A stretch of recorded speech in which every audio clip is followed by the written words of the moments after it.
Good हाँ evening. Recording start. ठीक है, गुड इवनिंग। तो hello everyone, my name is Santosh Kumar. और आज हमारे साथ अमित है और विथल है। इन्होंने jam IIT jam 2023 mathematical statistics में बहुत अच्छे रैंक लाए हैं। तो अभी अपना अपना नाम और यस, रैंक बताएंगे। फर्स्ट ऑफ ऑल आप दोनों को congratulations. Thank you thank you sir. Sir. हाँ, तो वन बाय वन पहले अपने बारे में और अपना थोड़ा रैंक बताओ। तो कहाँ से स्टार्ट, कोई भी एक, अमित स्टार्ट कर लो पहले। Sir good good evening everyone. Sir मेरा नाम अमित गुप्ता है और सर मैं बीएचयू में थर्ड ईयर का स्टूडेंट हूँ फ्रॉम स्टैटिस्टिक्स ऑनर्स। और मेरा आईआईटी जैम एमएस में रैंक 7 है। ओके, इस बार रैंक 7 है आईआईटी एग्जाम 2023 एमएस में। हाँ विथल आप बताइए। Yes sir. Hi guys, my name is Vithal Vaibhav Nayak. You can call me Vaibhav, yeah, for Vithal.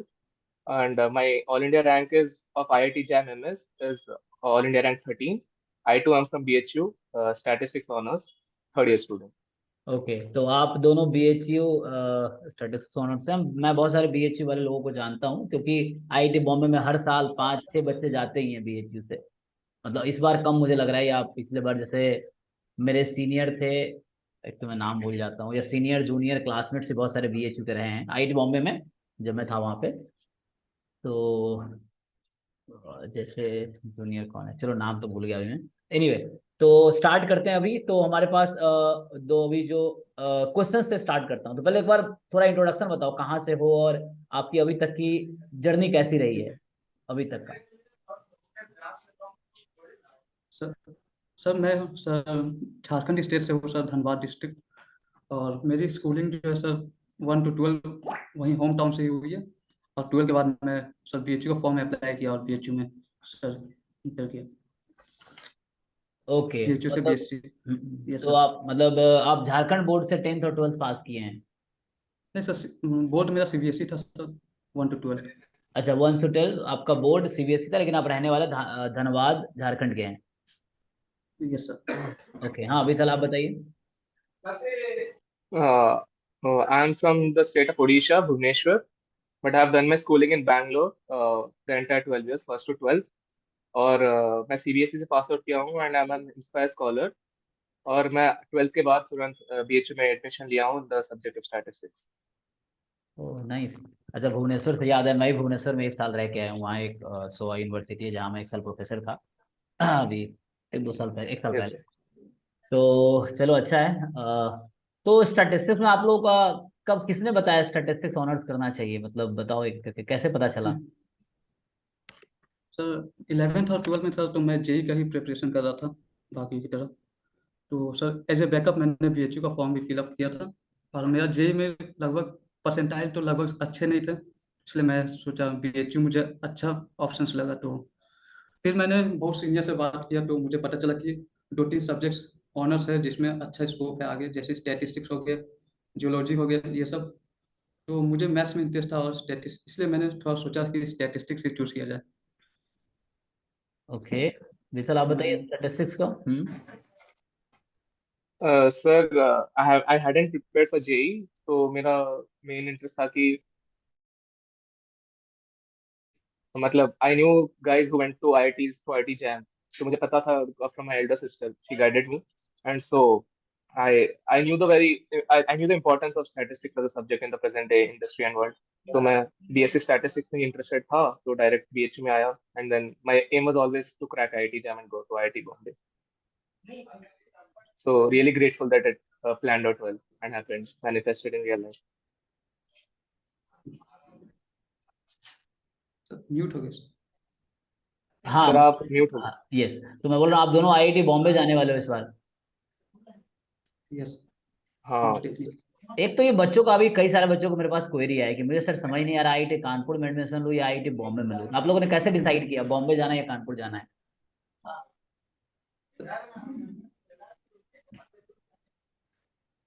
मतलब समझ आया, क्वेश्चन समझ आया। कोई भी बताओ, कोई भी बताओ, कोई दिक्कत नहीं। सर अच्छा सर बॉम्बे ऐसा है कि दोनों बहुत अच्छे आईआईटीज हैं, एंड दोनों के अपॉर्चुनिटीज और सब कुछ ऑलमोस्ट बराबर ही चलता है. This nothing like this IIT is better than the other one. दोनों बड़े बड़े आईआईटीज हैं, and they give the same the great set of opportunities to the students.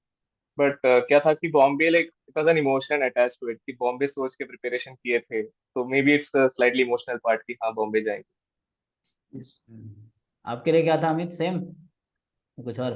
Yes sir, मैं भी सर तैयारी जो किया था सर बॉम्बे सोच के किया था। तो अभी मैंने कंसिडर किया है सर कि कानपुर को भी कंसिडर किया, सोचते हैं सर इसके बाद आप ही लोग बताइएगा तो। नहीं नहीं, आप लोग का अच्छा रैंक है। एक्चुअली क्या है ना, जनरली जो टॉपर्स है वो बॉम्बे प्रीफर करते हैं, मतलब जो हिस्ट्री रहा है अभी तक का, यस। तो वो पहले बॉम्बे प्रीफर करते हैं, फिर नहीं सर मिलता है तो कानपुर जाते हैं। उसका वजह सा एक ये भी है कि जो कानपुर का पहले करिकुलम रहा है, अभी चेंज हुआ इस साल, जो पहले करिकुलम रहा है वो थोड़ा एब्स्ट्रैक्ट रहा है, या ये समझो पीएचडी ओरिएंटेड रहा है। और बॉम्बे का जो यस. करिकुलम है वो अप्लाइड वो है। तो वहाँ तुम अभी करिकुलम देखोगे अभी बॉम्बे का, तो अभी उन्होंने भी थोड़ा चेंज किया है। मतलब लाइक उसका क्या है, तुम जाओ कंप्यूटर साइंस से कोर्स पढ़ने को मिलेगा, ऑपरेशन रिसर्च के कुछ कोर्सेस, ऑप्टिमाइजेशन है, फिर मैथमेटिक्स के भी कोर्सेस हैं जो आईटी बॉम्बे का करिकुलम है।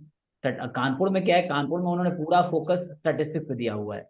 अभी उन्होंने डेटा साइंस लैब ऐड किए हैं, 3 डेटा साइंस के लैब है करिकुलम में, आप वेबसाइट पे चेक करोगे तो अभी वो भी कोशिश कर रहा है कि थोड़ा प्लेसमेंट ओरिएंटेड बनाया जाए कोर्सेज को, तो अब वो थोड़ा है। लेकिन अभी भी बॉम्बे में क्या है कि वहाँ उनका जैसे अगर करिकुलम देखोगे, जैसे एल्गोरिथम्स हैं, आर प्रोग्रामिंग फर्स्ट सेमेस्टर में ही है, मतलब कोर्स में एक सब्जेक्ट है, एक सेमेस्टर पूरा आपको आर पढ़ाएंगे। फिर वो ऑप्टिमाइजेशन है वहाँ पे, एल्गोरिथम्स हैं, फिर मैथमेटिक्स के कोर्सेज हैं, फॉर एग्जाम्पल एनालिसिस है। तो एनालिसिस हालांकि थ्योरेटिकल है, लेकिन उसका थोड़ा बहुत यूज होता है कहीं ना कहीं समझने में चीज़ों को, वो है। फिर तुम देखोगे यस सर. न्यूमेरिकल एनालिसिस हैं, तो ये सब सब्जेक्ट्स हैं। और तो इसलिए मतलब जहाँ तक प्रेफरेंस मुझे लगा कि मैं भी आईटी बॉम्बे में से स्टैटिस्टिक्स में ही रहा हूँ, जो कि एएसआई था पहले, अब स्टैटिस्टिक्स है।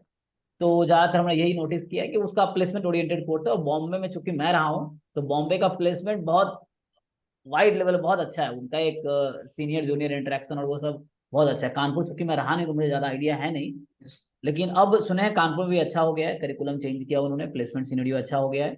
सो काफ़ी लोग उस पर फोकस कर रहे हैं।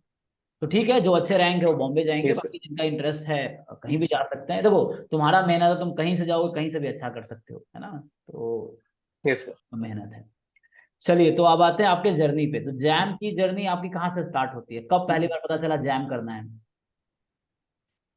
सर सर जब बीएससी में एडमिशन लिया था सर, तभी मुझे थोड़ा आइडिया था कि आईटी जैम करके एक एग्जाम है जिसके थ्रू सर आईटी में एडमिशन होता है फॉर एमएससी।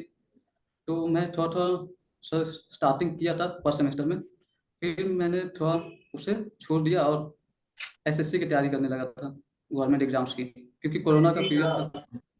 सर फिर जब मैं ऑफलाइन आया, फिर स्टार्टिंग अच्छा से प्रिपरेशन अच्छा से शुरुआत किया फिर से, और फिर अच्छे काफ़ी रैंक आ गए। बुक्स फॉलो किए और ये सर। आपकी जर्नी कैसे स्टार्ट हुई विशाल? सर स्टार्टिंग से that was the aim sir, IIT JAM करना है. आप मतलब बीएससी जब एडमिशन लिए थे, एंड अप्रैल से स्टार्ट कर लिए थे सर, 10 मंथ्स बिफोर फेब्रुवरी.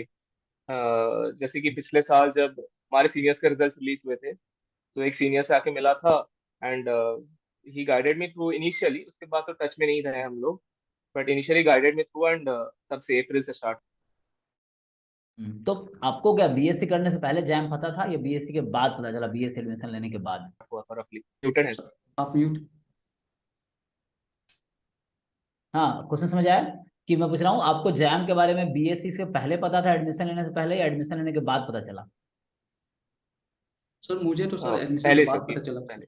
अच्छा, आपको पहले से पता था मुझे मुझे पहले ही पता था, ड्यूरिंग 11th एंड 12th पता ओ था. नाइस। चलो बहुत अच्छा है। तो एक तो ये बताओ, पहले आप लोग बताओ बुक्स आप लोगों ने कौन कौन से फॉलो किए, ताकि बच्चों का हेल्प होगा कि प्रिपरेशन के दौरान। सर बुक्स तो मैंने सर लगभग सिर्फ दो फॉलो किए रिलीजियसली, जो है एक S C Gupta, M B K Kapoor, FMS, and दूसरा सर इन्फ्लुएंस के लिए मैंने केसला बर्गर का यूज़ किया था। हम्म। काफ़ी मैंने सारे, बाकी जो हेल्प था वो सर यूट्यूब चैनल्स और बाकी इंटरनेट से हेल्प लिया। तो मैं आपका विठल? सर इस मामले में मैं तो सिर्फ रिलीजियसली एक ही बुक फॉलो किया हूँ, वो है fundamental of mathematical study, S C Gupta and V K Kapoor, for all the random variable and probability distribution related chapters. और इन्फरेंस में भी हमको कॉलेज में वही से पढ़ाया जा रहा था, like following strictly that was written in S C Gupta V K Kapoor. तो लगभग इन्फ्लुएंस में भी वही से किया था, और बाकी यूट्यूब चैनल्स और सुप्रीमम क्रैश कोर्स वीडियोस तो वही से, इंटरनेट से, बाकी से। हम्म। अच्छा, तो आप लोग ये बताइए, जैसे आपको कैसे पता चला आपका लेवल जैम के, आपकी तैयारी जैम लेवल की है, तो इसको कैसे पता चलता है ये, या कोई बच्चा कैसे समझ पाएगा उसकी जो तैयारी है वो जैम लेवल की है कि नहीं, कैसे पता चलेगा? मतलब सर शुरुआत तो सर, हम्म। यस सर, पहले तो सर बेसिक्स सर मैंने कवर किए sir, from S C Gupta. जो भी बेसिक्स है उसके सॉल्यूशंस एग्जांपल्स वो सब कवर किए। तो अगर एक बार अगर बेसिक्स स्ट्रांग हो गए तो फिर मैं उसके एक्सरसाइज बनाता था। उसके बाद पीवाईक्यूज भी मैंने देखे, तो पीवाईक्यूज से काफ़ी क्वेश्चंस ऐसी ग्रुप बनाने के बाद ही पीवाईक्यू से काफ़ी क्वेश्चन मतलब सॉल्व हो जाते थे। तो यस सर। आपका विकल्प कैसे, मतलब आपको कैसे पता चला कि आपकी तैयारी जैम लेवल की हो गई है, मेरा ये क्वेश्चन। हाँ, अच्छा ये हाँ ठीक है, मतलब आपका आंसर सर सही है। वो तो सर वो वाला कंफर्मेशन तो बहुत देर पे मिला है सर। जैसे कि जब टेस्ट सीरीज वगैरह देने लगते हैं, पर्सनली मुझे लगा कि दिसंबर जनवरी में भी आई फेल्ट कंफर्टेबल कि हाँ शायद मैं इन द रेस हूँ। जैसे कि ऑल इंडिया मॉक टेस्ट में थोड़ा लगा था कि हाँ I am in the race. और उसके बाद से टेस्ट सीरीज वगैरह में पता चल गया था। और during the preparation hard work matter sir, उसमें कोई ऊपर नहीं रहता है, कोई नीचे नहीं रहता है। मुझे लगता है कि सब एक लेवल से स्टार्ट करते हैं, और तुम तैयारी करो, मेहनत करो, तो तुम अपने आप को अच्छे लेवल तक पहुंचा दोगे। देयर इज नो मतलब आंसर की शुरू में ही we are at that JAM level, वो तो बाद में ही आता है, after hard work and preparation, according to me. Hmm. तो प्रीवियस ईयर क्वेश्चंस आप लोगों ने पहले मतलब बेसिक्स कवर किए होंगे, हालांकि आप लोग अच्छे यूनिवर्सिटीज हैं, बीएचयू में अच्छी पढ़ाई होती है ना, तो वहाँ पे आपका बेसिक्स तो बीएससी में ही कवर हो जाता होगा। और उसके बाद फिर प्रीवियस ईयर पेपर्स आपने कब सॉल्व किए, किस मंथ में, मतलब पहले देखा आपने फिर तैयारी शुरू किया, या पहले आपने तैयारी की है बेसिक्स फिर प्रीवियस ईयर की है? सर मैंने सर बेसिक्स सर अपना पहले कवर किया, और सारे एस सी गुप्ता के सारे सॉल्यूशंस और एक्सरसाइज के क्वेश्चंस बनाए। उसके बाद मैंने पीवाईक्यूज को कंसीडर किया। जिससे मैंने सर डिस्ट्रीब्यूशंस और लगभग डिस्ट्रीब्यूशंस काफ़ी कवर कर लिए थे, तब मैंने पीवाईक्यूज को हाथ लगाया था। और उसके बाद मैंने इन्फ्लुएंस स्टार्ट किया था, मतलब पीवाईक्यूज लगाते लगाते मैंने इन्फ्लुएंस की तैयारी की थी। क्योंकि ओके। मुझे थोड़ा इन्फ्लुएंस थोड़ा टफ लगता था, और फिफ्थ सेमेस्टर में इन्फ्लुएंस पढ़ाया जा रहा था, तो काफ़ी टीचर से भी काफ़ी हेल्प मिली हमारे फिफ्थ सेमेस्टर में जो हमारे टीचर थे। हम्म। आप बताइए विथम, क्वेश्चन ये था कि आपने पहले प्रीवियस पेपर देखा था, या पहले आपने तैयारी शुरू की फिर बाद में प्रीवियस पेपर सॉल्व किए? सर पहले बात तो यह है कि ड्यूरिंग द प्रिपरेशन लगभग 4-5 बार पूरा राउंड प्रीवियस ईयर तो लगाए ही हैं, 4 बार तो मिनिमम लगाए ही हैं।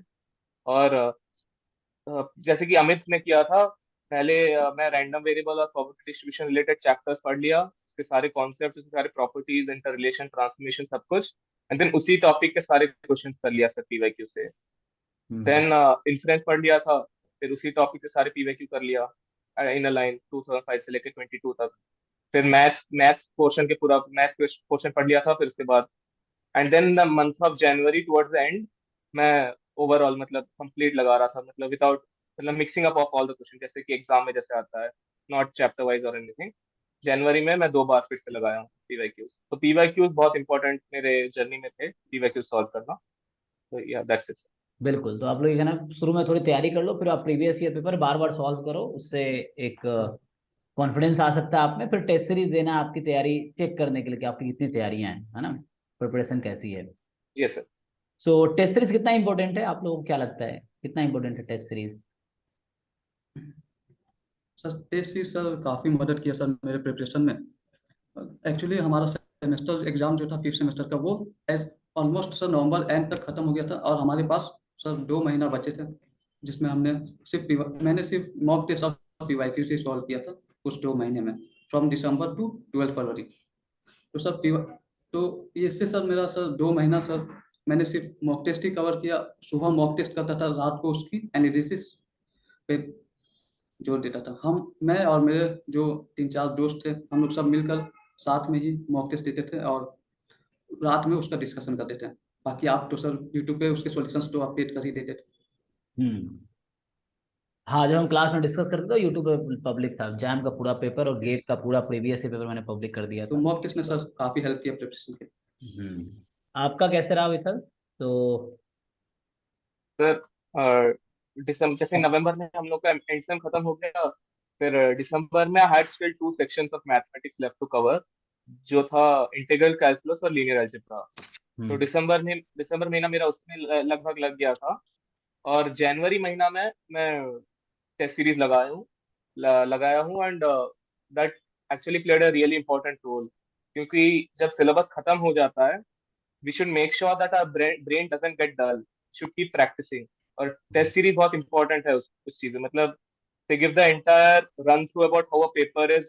जब तुम लैपटॉप स्क्रीन के आगे बैठोगे और एक पेपर दोगे, माहौल जैसा एग्जाम में रहता है, एग्जैक्ट उतना प्रेशर तो नहीं बनेगा क्योंकि रूम पे दे रहे हो, बट फिर भी that's the closest you can get to JAM, मतलब जैम का माहौल। सो इट्स रियली इंपॉर्टेंट कि लास्ट 1 और 2 मंथ्स में जितने भी टेस्ट सीरीज अटेंड कर सकते हो करो।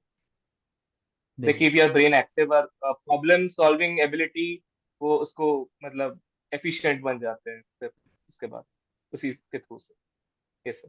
अच्छा, जैम स्टैटिस्टिक्स में क्या है कि लाइक आपको पता है कि 30% मैथमेटिक्स पोर्शन भी आते हैं, और जनरली आप लोगों को कैसा मैथमेटिक्स पोर्शन में क्या व्यूज है आपके? क्या आपको भी मैथमेटिक्स पोर्शन से डर लगता है, या आपने कैसे तैयारी की मैथमेटिक्स पोर्शन, जो 30% मैथमेटिक्स पोर्शन आते हैं?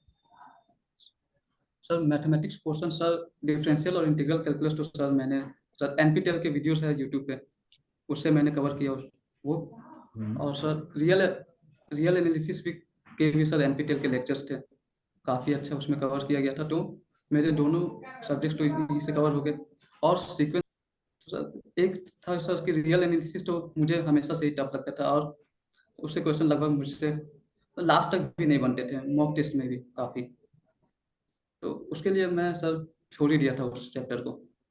मतलब कि आइगन वेक्टर्स तो बन जाते थे, पर वो ये टाइप्स ऑफ मैट्रिसेस और उसमें मतलब कि काफ़ी दिक्कतें थी।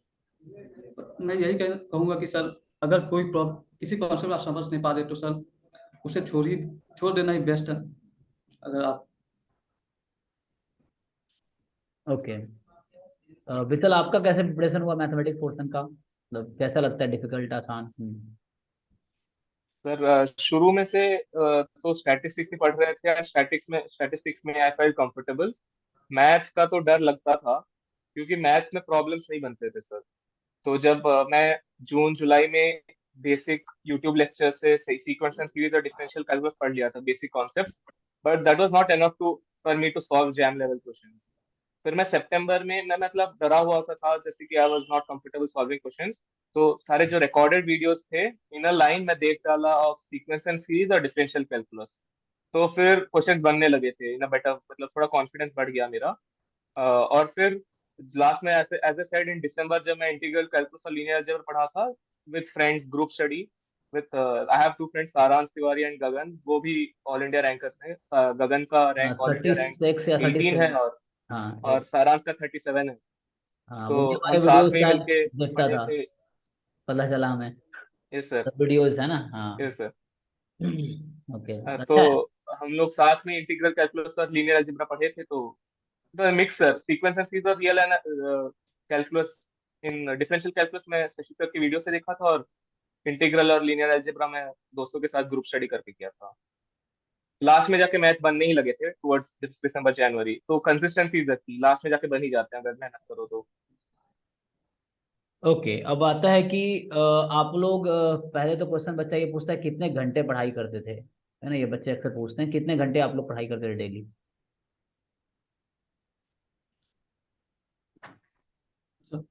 सर आईटी जैम के लिए सर मैं सर लगभग रोज 4 to 5 आवर्स देता था सर, अपार्ट फ्रॉम सेमेस्टर। तो सर लगभग सर रात को 9 to जितना बन पाए 1 से 2 बजे तक मैं आईटी जैम के लिए पढ़ता था। बाकी समय मैं सेमेस्टर के लिए पढ़ता। हम्म। विशाल आपका कितने घंटे पढ़ाई करते थे डेली? सर सर मैं तो सेमेस्टर का पढ़ता नहीं था, एंड जैम का ही पढ़ता था जो पढ़ता था। और सेमेस्टर में जैसे कि जब मिड सेमेस्टर हो गया था, जब मिड सेमेस्टर आता था तो मैं सीरियसली जम के एकदम मिड सेमेस्टर के लिए पढ़ाई कर लेता था, ताकि विद इन दैट 1 वीक मेरा कॉलेज का 50-60% सिलेबस कवर हो जाएगा, तो मैं टेंशन फ्री हो जाता था। फिर जब डायरेक्टली एंड सेम आया तो एंड सेमेस्टर के मंथ में उसी टाइम में उठाया था पढ़ाई कॉलेज की। तो लगभग मैं जैम के लिए ही पढ़ता था, around on a very good day 6 to 7 hours। और लास्ट लास्ट 2 months में I try to study around 7 to 8 hours तक। और स्लीप इज नेसेसरी, मतलब रोज रात को कम से कम 7-8 घंटे सोना ही चाहिए, नहीं तो दिन प्रोडक्टिव नहीं जाता था मेरे लिए। और बाकी सब सारे एक्टिविटीज तो करता रहता था सर। फ्रेशर्स ऑर्गेनाइज किए थे कॉलेज में, हम ही लोग ऑर्गेनाइज किए थे फ्रेशर्स पार्टी वगैरह। yes, और हमारे स्पोर्ट्स फेस्ट वगैरह होते रहते थे, तो पार्टिसिपेट करते रहते थे सर। मतलब ऐसे ही फन करना चाहिए ताकि चिल रहो, बट पढ़ाई करना मतलब टारगेट पे फिक्स रखो कि क्या मेन काम जो क्या है, और बाकी साइड काम छोड़ो मत, सर करते रहो। Yes sir, hmm. That's it. yes. Okay, तो ये सोशल मीडिया आप लोग यूज करते हैं, जैसे for example Facebook, Instagram, LinkedIn हो गया, ये सब, टेलीग्राम, व्हाट्सएप, ये सब क्या क्या यूज करते हैं आप लोग? कितना टाइम देते हैं? सर इंस्टाग्राम में मैं काफ़ी एक्टिव तो नहीं रहता था, मैं सिर्फ व्हाट्सएप और टेलीग्राम ही यूज़ किया करता था। व्हाट्सएप अब शुरुआत किया सर इंस्टाग्राम यूज़ करना आफ्टर एग्जाम, बट पहले सर व्हाट्सएप एंड टेलीग्राम। हाँ, वो खूब भी। सारे मैसेजेस आते हैं सर हमको, तो यूज हाँ। करेगा ही। हाँ। अच्छा, आप कितना यूज करते थे विथल? कितने सोशल साइट कौन कौन सी यूज करते, कितना टाइम डेली स्पेंड सर करते? हम्म। मैं इंस्टाग्राम पे तो एक्टिव रहता ही हूँ। तो ये तो अगर कोई मुझे मैसेज करता है तो उनको पता होगा, तो मैं रिप्लाई कर लेता हूँ। तो इंस्टाग्राम पे तो एक्टिव में रहता ही हूँ। और व्हाट्सएप ग्रुप्स में ज्यादा एक्टिव नहीं रहता हूँ। मतलब पर्सनली अगर कोई मुझे कांटेक्ट करे तो मैं तुरंत रिप्लाई करता हूँ। ग्रुप्स में ज्यादा एक्टिव मतलब ऑलमोस्ट नॉन एक्टिव ही रहता हूँ ग्रुप्स में। और हाँ सर, मतलब थोड़ा माइंड रिलीव करने के लिए थोड़ा चला लेता था सोशल मीडिया। बट एग्जाम के लास्ट 2-3 महीने में कम हो गया था यूजेज, मतलब सोशली डीएक्टिव ही हो गया था, ताकि थोड़ा फोकस रहे एग्जाम पे। हम्म। तो इस बार जैसे पेपर तो डिफिकल्ट आए थे, अब जैसे पेपर रेगुलर डिफिकल्ट होते जा रहे हैं धीरे धीरे ना, ईयर बाई ईयर। तो जो नए बच्चे अभी जो तैयारी कर रहे हैं या तैयारी शुरू कर रहे हैं, तो उनको क्या एडवाइस देंगे? सबसे पहले एक चीज पूछ लेता हूँ मैं कि आपको क्या लगता है जैम की जो सिलेबस है वो कितने महीने में कवर किया जा सकता है? अगर कोई बिगनर शुरू कर रहा है प्रिपरेशन, तो कितने महीने में तैयारी किया जा सकता है? सर सिलेबस कवर तो sir for I have cover the syllabus in almost 4 to 5 months। उसके बाद तो सर प्रैक्टिस ही किया था सर, 2 to 3 months प्रैक्टिस के लिए लगेंगे। तो सिलेबस कवर करने के लिए sir for a beginner they can, sir 4 to 5 months is enough for covering the syllabus, entire syllabus. 4 to 5 month. आपको क्या लगता है मतलब कितने महीने लग सकते हैं सिलेबस उसके कवर बाद करने? सर PYQs, फिर PYQ, फिर टेस्ट सीरीज, इस तरह। टेस्ट। यस सर, मुझे लगता है 6 मंथ सर, सिक्स हम्म। मंथ रिक्वायर्ड है सिलेबस कवर करने के लिए। और क्योंकि जैसे कि जितना भी जब से स्टार्ट करोगे, जैसे कि मैं स्टार्ट किया था अप्रैल में, तो मान के चला था कि 10 मंथ्स प्रिपरेशन रहेगा। बट बीच बीच में एंड सेमेस्टर हो जाता है, कहीं घर पे शादी वगैरह हो गई, तो ऐसे 2 महीने तो वैसे ही वेस्ट हो ही जाते हैं मान के चलो। तो नेट प्रिपरेशन टाइम रहता है 8 महीने। तो कम से कम 5-6 महीने लगते हैं सिलेबस कवर करने के लिए, और 2-3 महीने तो चाहिए होता है ना रिविजन और पीवाईक्यूज और टेस्ट सीरीज वगैरह सब देने के लिए। तो 10 मंथ्स सर टोटली, क्योंकि 2 मंथ्स एक्स्ट्रा मान के चलो कि वेस्ट हो ही जाएंगे पर different various events. Yes sir. Hmm. Okay, तो हाँ, मैं ये पूछ रहा था जो कोई बच्चा जब प्रिपरेशन स्टार्ट कर रहा है तो उसको आप कैसे एडवाइस दोगे, कैसे शुरू करे और कैसे, जैसे आप लोग बहुत अच्छे रैंक है तो इस तरह का वो भी रैंक लाना चाहते हैं तो वो क्या करे, कैसे करे, जो शुरू सर कर रहे हैं प्रिपरेशन? आप, सर मैंने सर एस सी गुप्ता ही फॉलो किया था, मैंने शुरू से ही एस सी गुप्ता को ही कंसीडर किया था as a my main book. तो सर उससे मैंने सर प्रोबेबिलिटी के कुछ सवाल, प्रोबेबिलिटी कवर किया, उसके बाद रैंडम वेरिएबल सीक्वेंस वाइज मैंने सारे चैप्टर्स कवर किए। और जो समझ में नहीं आता था वो यूट्यूब और अपने दोस्त लोग की मदद ले और सर बीएचयू में सर इन्वायरमेंट भी वैसा है सर, हमारे क्लास में लगभग सभी जैम की ही प्रिपरेशन कर रहे थे, तो सर एक अच्छा इन्वायरमेंट था। तो अब मैं जूनियर को यही कहूँगा कि सर एक ही बुक आप रिलीजियसली फॉलो करें, then following other more than one book, hmm mainly two books को आप रखें फॉर कवरिंग द सिलेबस। बाकी सर पीवाईक्यूज तो बहुत इंपॉर्टेंट है ही। हम्म। आपका क्या व्यू है शीतल? सर मैं तो कहूंगा कि पहले सिलेबस डाउनलोड करो, उसको आंख के सामने चिपका दो, टेबल के सामने, and stick completely to it. कुछ एक्स्ट्रा नहीं आता है, सब उसी में से आता है। हम्म जितना एक्स्ट्रा करोगे मन उतना भटकेगा। Stick on to the point, target पे फिक्स रहो और करो। That's the first step. और फिर मेरा ये था कि एस सी गुप्ता से मैं रैंडम वेरिएबल चैप्टर्स कर लिया था, और बाकी मैं तो बताया था कि सुप्रीमम वीडियोस वगैरह से। एंड मेन चीज ये है कि अ, जैसे कि एक कोचिंग या एक मतलब कि कोई दोस्त जो है, पूरा डिपेंडेंट मत रहो। जैसे खुद से भी सारे कॉन्सेप्ट्स क्लियर होने चाहिए अंदर से। हम्म For example, if the question, such a common question is find the real roots of this equation of this function between this and this interval. तो शशि सर बता देंगे डी बाई डी एक्स करो is equal to zero put करो, maximum minima निकालो। But hmm इसी time पे पहले सोचो कि क्यों D by D X put करना है, क्यों मैक्सिमम मिनिमा निकालना है, क्यों ऑपोजिट साइंस देखना है। क्योंकि अभी अगर तुम सोच के थोड़ा टाइम लेके सोच के विजुअलाइज करो कि क्यों कर रहे हैं, जब हम्म क्वेश्चन सॉल्व करेंगे बाद में या फिर एग्जाम में, वहां पे टाइम वेस्ट नहीं होगा सोचने में, क्योंकि ऑलरेडी फीड इन रहता है कि तुम पहले सोच के रख चुके हो। वो सेल्फ ट्रस्ट जो है कि हाँ मैं सोच के रख चुका हूँ, मैं विजुअलाइज करके रख चुका हूँ। अगर ब्लाइंडली पुट इन कर लोगे तो हमेशा एक डाउट रहेगा। अगर क्वेश्चन में थोड़ा सा चेंज आ गया, आईआईटी थोड़ा क्वेश्चन में ट्विस्ट कर दिया, फिर तुम नहीं कर पाओगे। मतलब कर लोगे बट वो गलत हो जाएगा। हम्म तो सेल्फ डिपेंडेंट रहो, मेन चीज ये है। एंड गाइडेंस लेते रहो संतोष सर से, शशि सर से। एंड दोस्तों के साथ ग्रुप डिस्कशन वगैरह करो, एंड दैट विल हेल्प। क्योंकि अगर जो अच्छा तैयारी कर रहा है उसी का सिलेक्शन होगा। जैसे आप लोगों ने बहुत मेहनत किया तो सिलेक्शन आपका ही होगा, बट ऑनेस्टली से तैयारी करनी चाहिए, है ना?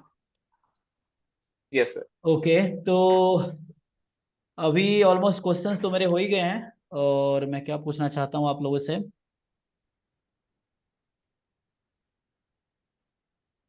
ऑलमोस्ट यही चीज़ें हैं। तो मैं बाकी लोगों को बताना चाहता हूँ कि हमारे साथ अभी अमित है, जिनका रैंक 7 है आईआईटी एग्जाम 2023 एमएस में, और बिथल है जिसका रैंक 13 है। ठीक है ना? 7 एंड 13, फाइन। यस। ओके। और ये लोग सुप्रीम क्लास के पार्ट थे, एंड शशि सर ने काफ़ी हेल्प किया इनको, क्योंकि बच्चों से काफ़ी इंटरेक्टेड रहते हैं, बच्चों को काफ़ी हेल्प करते हैं। और हमें बहुत खुशी है कि आप लोग अच्छा कर रहे हैं, और आप लोगों को बहुत बहुत शुभकामनाएं। अभी आने वाले वक्त के लिए आप बॉम्बे जाएंगे, वहाँ जाएंगे, बहुत अच्छा इन्वायरमेंट है, बीएचयू से भी बहुत बेटर काम मिलेगा और बहुत अपॉर्चुनिटी है। Yes sir. तो आई होप आप बहुत अच्छा करें, प्लेसमेंट भी, है ना? तो ठीक है, तो इतना ही रखते हैं। सर थैंक एक यू सो मच। सर जी एक बोलिए। लास्ट मैसेज दे सकते हैं हाँ बिल्कुल बिल्कुल, आप जो बोलना चाहते हैं बताइए। सर? सर कुछ लोग जो आप बोले थे, एक अच्छा क्वेश्चन था, पूछे थे सर कि कैसे लगेगा कि हम जैम लेवल की तैयारी कर रहे हैं कि नहीं। ये सेम क्वेश्चन मुझे भी लगता था सर अपने प्रिपरेशन के टाइम पे। हम्म बट लास्ट मतलब उस टाइम वो जो स्टूडेंट होता है वो ये सब नहीं सोच पाता है। जब रिजल्ट आने के बाद फिर वो सोचता है कि उस टाइम पता नहीं चलता है कि तुम सही हाँ में सही ट्रैक पे हो कि नहीं हो, तुम सही कंपटीशन में हो कि नहीं हो। पर यह है कि प्रिपरेशन करते रहो, put in your entire hard work, मेहनत करते रहो, क्योंकि क्वेश्चंस तुरंत नहीं बनने लगते हैं। क्वेश्चंस लास्ट में दिसंबर जनवरी में ही कॉन्फिडेंटली बनने लग जाते हैं। फिर हाँ। अभी से इजी क्वेश्चंस उठाओ, इजी क्वेश्चन से अपना कॉन्सेप्ट क्लियर करो, फिर धीरे धीरे लेवल ऊपर करो। बट ये है कि कॉन्सेप्ट क्लियर रखो, ताकि हर कोई क्वेश्चन अगर तुम इनिशियल बेसिक अप्रोच से स्टार्ट करोगे, जितना भी ट्विस्टेड क्वेश्चन हो वो लगभग हो ही जाएगा। और सारे क्वेश्चन तो करने नहीं है, आधे ही क्वेश्चन करने हैं February 12 को या फिर जब भी एग्जाम हो। हम्म आधे परसेंट क्वेश्चन कर लोगे, ऑल इंडिया रैंक ले आओगे। तो दैट्स सो इतना टेंशन मत लो, धीरे धीरे सारे क्वेश्चन बनने लगते हैं। At the end everything works out. और लास्ट में ये था कि मुझे ड्यूरिंग माई प्रिपरेशन कभी कभी सेल्फ डाउट होता था सर कि मैं क्या ऑल इंडिया रैंक 20 के अंदर आ सकता हूँ, ऑल इंडिया रैंक 50 के अंदर आ सकता हूँ, क्या मैं इतना रिमार्केबल हूँ कि नहीं, मेरा प्रिपरेशन ऐसा है कि नहीं। तो सेल्फ डाउट आएगा, ऐसा बहुत बार आता है। बट नेक्स्ट डे मॉर्निंग सुबह उठो, फिर से अपने आप को मनाओ और फिर से लग जाओ, क्योंकि you never know final day में कैसा wonders what wonders can happen. So with these words and a positive note, I would like to take leave and wishing you all a best journey for your JAM 2024 and the best results ahead. Okay Amit, आप Thank भी you, कुछ sir. Message देना चाहेंगे अपने coming yes sir कि aspirants को? बताइए। Sir जो भी सर आप तैयारी करें सर उसे एकदम जी एकदम मन से करें, और जो भी आप कॉन्सेप्ट पढ़ रहे हैं उसको टोटली मतलब तब तक ना छोड़े जब तक आप उससे उसको पूरा पढ़ ना लें। उससे रिलेटेड क्वेश्चंस करें। कभी कभी ऐसा लगता है कि सर कॉन्सेप्ट जो है सर आपको समझ में नहीं आ रहे, तो जब मुझे कोई कॉन्सेप्ट समझ में नहीं आता तो मैं सीधा क्वेश्चंस करने लगता हूँ, क्योंकि मुझे ऐसा लगता है कि सर क्वेश्चंस करने से ही मेरे सारे मतलब कि जितने जो बच्चे कॉन्सेप्ट है वो रिवाइज हो जाएंगे। तो मैंने काफ़ी क्वेश्चन सॉल्व किए थे अपने तैयारी के दौरान, लेकिन मैं थ्योरी पे कम ध्यान देता था पर प्रॉब्लम सॉल्विंग पे काफ़ी ध्यान देता था। काफ़ी सर बीपीपीस भी लगाए सर आपके, तो वो करिए सर। और डिस्ट्रीब्यूशंस सर आपको मतलब एकदम बाय हार्ट रटे हुए होने चाहिए, उसकी डिस्ट्रीब्यूशंस और उसकी प्रॉपर्टीज। तो और उसके बीच का इंटरेक्शंस, काफ़ी ऐसे क्वेश्चंस होते हैं जो सर दिखने में सर लगता है कि सर बहुत डेफिनेशन वाइज जाएंगे तो काफ़ी बड़े लगेंगे, बट अगर आप डिस्ट्रीब्यूशंस की प्रॉपर्टीज सर याद है तो सर वो क्वेश्चन सर 2 लाइन में हो जाएंगे। हम्म। तो ऐसे वो जो प्रॉपर्टीज है वो आप काफ़ी मदद करेंगे आप। हाँ तो एक जो भी तो आगे की तैयारी कर रहे हैं यस। अच्छा, उनके लिए ये तो जब बता ही रहे हो तो भी पूछ लेता हूँ मैं कि आप लोगों को जो पूरा जैम का सिलेबस है उसमें क्या लगता है सबसे आसान टॉपिक कौन सा था, सबसे मुश्किल टॉपिक कौन सा था आप लोगों के हिसाब से? तो मेरे हिसाब से सर सभी को जो जैसा लगता है कि सब लोग कहते हैं कि इन्फ्लुएंस जो है टफ टॉपिक है, बट इन्फ्लुएंस से ज़्यादा टफ टॉपिक मुझे सर अगर आपका डिस्ट्रीब्यूशंस क्लियर है, सारे डिस्ट्रीब्यूशंस और उसके बीच का इंटरेक्शन, वो मेरे लिए ज़्यादा टफ था। अगर एक बार वो क्लियर हो गए तो सर इन्फ्लुएंस भी बहुत बहुत इजीली आप कवर कर लेंगे। इन्फ्लुएंस और हाइपोथेसिस तो सर काफ़ी इजी टॉपिक एक हम्म। बार। तो सर डिस्ट्रीब्यूशन अच्छे से कवर करिए, रैंडम वेरिएबल्स के कॉन्सेप्ट जो है वो सब है। और टफ मेरे लिए टफ टॉपिक तो सबसे ज़्यादा सर प्रोबेबिलिटी था। प्रोबेबिलिटी के सवाल सर अच्छा। वो तो मतलब कि एग्जाम में आए बने एक बार में तो सर ट्राई करें, अदरवाइज प्रोबेबिलिटी सवाल तो सर मैं लीव ही कर दिया था सर। इस बार भी सर 2023 में भी 2 सवाल थे शायद प्रोबेबिलिटी के, वो मैंने सर देखते ही छोड़ दिए थे। अच्छा, वो इंट्रोडक्टरी जो स्टार्टिंग वाले होते हैं, बेसिक प्रोबेबिलिटी वाले। ये सर आपको क्या लगता है विथल, एहसान कौन सा सर टॉपिक? हम्म। सर टॉपिक मैं बता देता हूँ। जैसे प्रोबेबिलिटी वो मेरे हिसाब से मैं कभी पढ़ा नहीं हूँ। टोटली मैं अपना इंस्टिंक्ट बेस्ड ही करता हूँ। अगर हुआ तो हुआ, नहीं तो नहीं हुआ। मैं ज्यादा दिमाग नहीं लगाता हूँ क्योंकि वो 1-0 टाइप का चांस है होगा। And you can never be sure कि वो तुम सही लॉजिक लगा रहे हो। व्हाट द जो क्वेश्चन सेट किया है, वो जो जो लॉजिक लगा के सेट किया तुम उसी ट्रैक पे हो कि नहीं। तो यस। प्रोबेबिलिटी को लेकर इतना दिमाग मत खराब करो। जो तुम्हारे हाथ में है, रैंडम वेरिएबल्स, डिस्ट्रीब्यूशंस, इन्फरेंस वगैरह, उनके तगड़े तगड़े नोट्स बनाओ।